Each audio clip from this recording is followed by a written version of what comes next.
Voir qu'il y a quand même, à partir d'une certaine hauteur d'ensevelissement, c'est très dur de récupérer les gens au bout de 20 minutes, mais on a déjà récupéré, on a déjà sauvé des vies au-delà de 20 minutes, grâce à ça. Celui qui n'en a pas, Il est mort. on en trouve. Pas forcément. Si un son, Si les chiens, effectivement, il y a, il y a une autre manière. Vous allez aller vous exercer avec juste à côté. Vous allez aller vous exercer à cette recherche-là. Vous allez pouvoir le faire. Et il y a une autre façon de retrouver les gens sous les avalanches. L'avalanche, c'est la méthode Greco.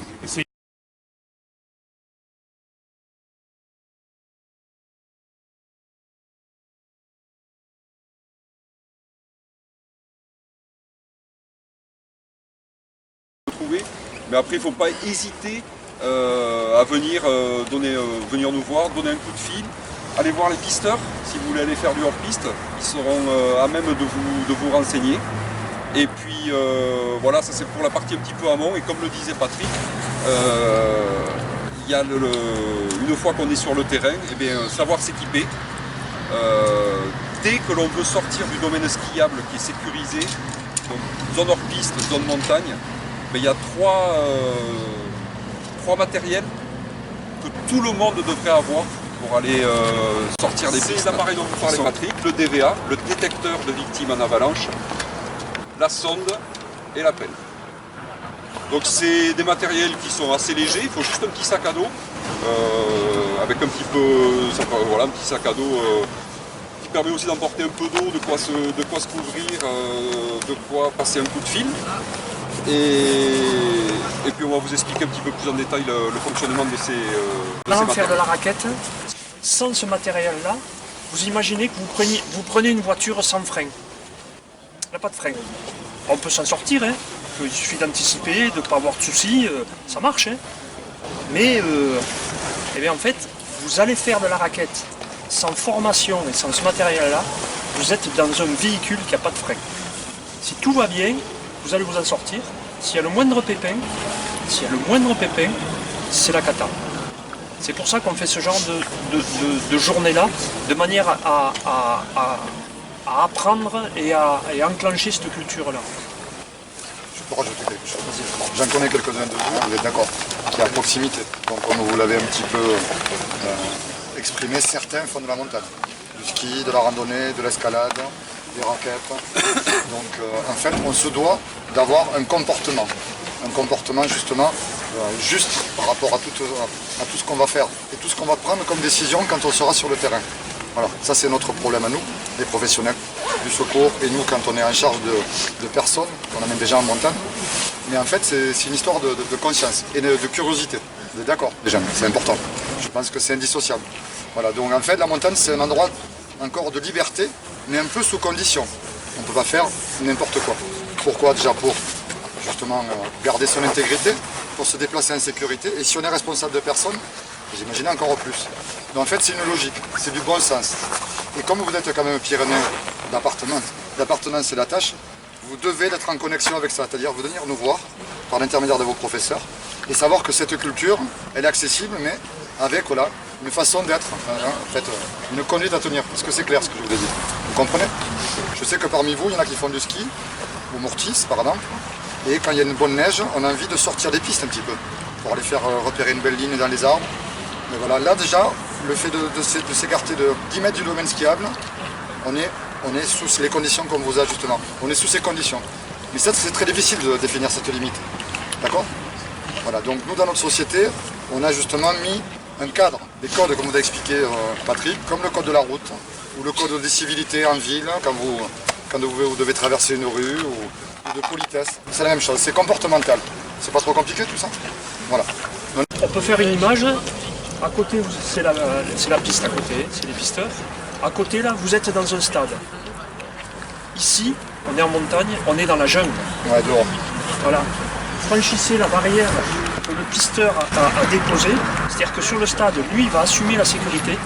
Sur le stade, il ne peut rien vous arriver. Ou si vous avez une entorse, un truc comme ça, on va venir vous chercher, quoi. Là, on est dans la jungle. La jungle, elle n'est pas interdite, hein, la jungle. Seulement les serpents, les migales, on est mieux avec quelqu'un qui connaît ou on est mieux avec une formation. C'est quoi la différence en fait, qu'est-ce qui fait la barrière entre les deux zones là? Qu'est-ce qui fait que c'est sécurisé à côté? Oui, c'est balisé, je suis d'accord. Si on veut parler avalanche, c'est damé, ouais. Autre chose. Voilà. Vous savez comme ça Comment on fonctionne. peut se prémunir d'une avalanche sur un domaine skiable? Comment? C'est marqué. Comment les collègues pisteurs ils peuvent se dire voilà, cette piste elle est sécurisée au niveau avalanche. Oui. C'est ça la prévention. La prévention des avalanches sur le domaine skiable, c'est que les avalanches sont déclenchées artificiellement à l'avance. D'accord? Ça vous avez dû en entendre parler, je pense, le déclenchement par explosif, par onde de choc. Vous imaginez une table, des chaises, un carton, le tableau posé dessus. Voilà, ça c'est le menton neigeux. Hop, et c'est posé dessus. Et bien, je ne sais pas si vous connaissez la blague de Coluche, c'est sortez le linge, jetez à la saleté. Et c'est ça, la neige elle est là, elle s'accroche, elle ne veut pas partir, elle s'accroche. Il suffit juste d'un truc pour que ça parte. On imagine que notre montagne toute blanche là, c'est stable. Non, non, c'est ça. Tac. Et il suffit de, voilà, c'est prêt. Il suffit que vous passiez à côté. Hop, hop. Et voilà, c'est parti, avalanche. Détecteur de victimes en avalanche. Alors là, ça paraît très compliqué. Mais alors vous allez voir que votre génération, qui est très habituée à tout ce qui est électronique, c'est d'une simplicité enfantine. Donc c'est tout simple, c'est un émetteur-récepteur. D'accord? Donc en fait, il y a deux positions. Une position où il émet et une position où il reçoit. Donc quand je le mets en marche, ça dépend des modèles. Ici, c'est un petit bouton à pousser sur le côté. Lui, il fait un petit test, il va vous dire combien il reste de batterie. Et durant toute la journée, il va émettre une onde qu'on n'entendra pas, qui est inaudible.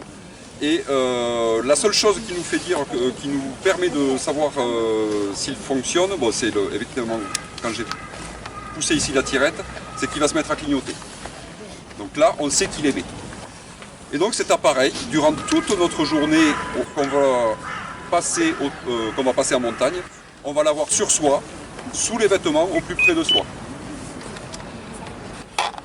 Et ça, c'est de la prévention.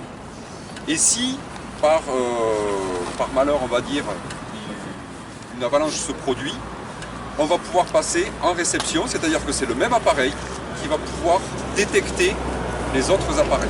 C'est-à-dire qu'il va détecter l'onde qui est émise par les appareils et donc par la victime qui est sous la portée, c'est environ, ça dépend des appareils, entre 40 et 60 mètres.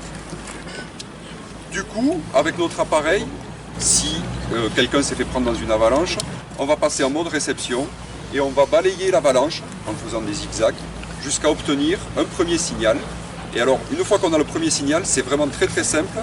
Vous avez votre appareil qui va vous indiquer par une flèche où se trouve la victime avec son appareil en émission et va vous amener directement au-dessus de la victime. Du coup, ça détermine une zone qui n'est pas très très précise. C'est pour ça qu'on va utiliser une sonde. Une fois qu'on a notre zone qui doit faire un mètre de rayon, on va venir sonder la neige avec la sonde pour affiner exactement, pour trouver exactement où est la victime. Et une fois qu'on l'a trouvée avec la sonde, qu'est-ce qu'on fait, d'après vous? On creuse, hein, on déneige la victime. Vous voyez, ça diminue, c'est un graphique qui diminue vraiment en flèche. Donc c'est pour ça qu'il faut agir très très vite et être formé à pouvoir utiliser tout le matériel qu'on va vous montrer. Voilà. C'est-à-dire que la plus grande chance de survie pour une victime prise dans une avalanche, c'est les gens qui étaient avec elle, c'est les personnes qui l'accompagnaient, pour respecter, pour essayer de se trouver dans ces 10 minutes, un quart d'heure de survie, sachant que si vous faites, il faudra faire appel à nous, quoi qu'il en soit, parce que même si vous dégagez la victime, elle aura peut-être besoin de soins et c'est là qu'on va intervenir. Mais sachez que nous, en hélicoptère, notre délai d'intervention varie entre 20 et 30 minutes.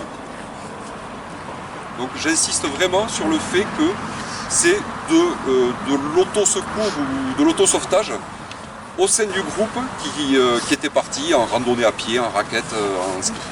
Voilà. Pour essayer de se trouver dans ce quart d'heure de survie.